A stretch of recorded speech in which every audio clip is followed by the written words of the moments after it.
I'm an Xbox guy, through and through. I remember playing Gears Online on the Xbox 360 for countless nights. I fell in love with the lore and the characters. But when Gears 4 came along, I could care less about the game. So when Gears 5 was shown, I wasn't expecting much. I was pleasantly surprised by Gears 5 multiplayer tech test. I wasn't expecting to like it as much as I did, especially once I got the hang of it and really started to understand the mechanics, remembering how to dance. At first, as you would expect from someone who hasn't played Gears Online since part 3, I got my butt kicked. My head was popping off left and right, my body exploding into chunks, spraying blood all over my screen. At that moment, it would have been easy to put the game down and chalk up Gears as a franchise not for me. Not anymore. Time to put up my dancing shoes. But I didn't. I started to adjust. I started to learn. I started to adapt. I started to remember. Gears Online is about angles and having the right guns for the situation at hand. I started to stick with my crew.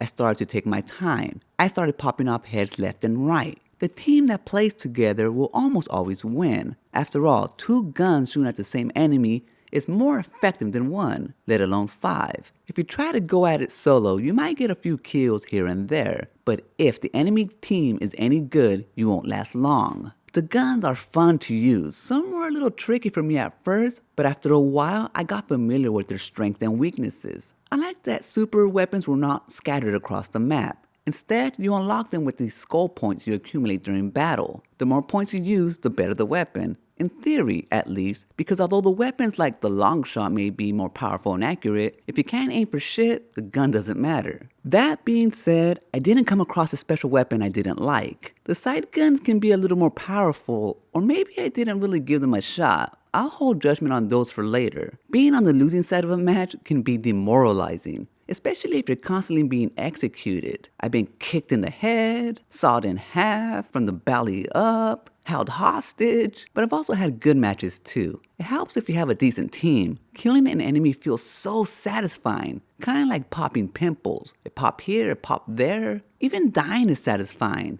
Pop, pop, pop. And it looks glorious. Such a beautiful death. If you have to die, then let it be gory. Let it be ugly. Let it look beautiful. And that's exactly what the game is. It's ugly beautiful. It's not just the guns, death, and the graphics that make Gears 5 a blast. The gameplay is fast and intense. When the combat gets close, tension rises. You start bouncing off wall after wall, trying to get that angle on your enemy. It's the dance of death. At that moment, both of you know that only one will remain. Time slows down. You hold your breath until you hear that pop, that sweet release. After the dust settles and the blood runs off your screen, you're just hoping it's you that's left standing. In the end, when it came to it, I was having fun with Gears 5 tech tests. Fun that I didn't expect. Now I can't wait to play the single player campaign.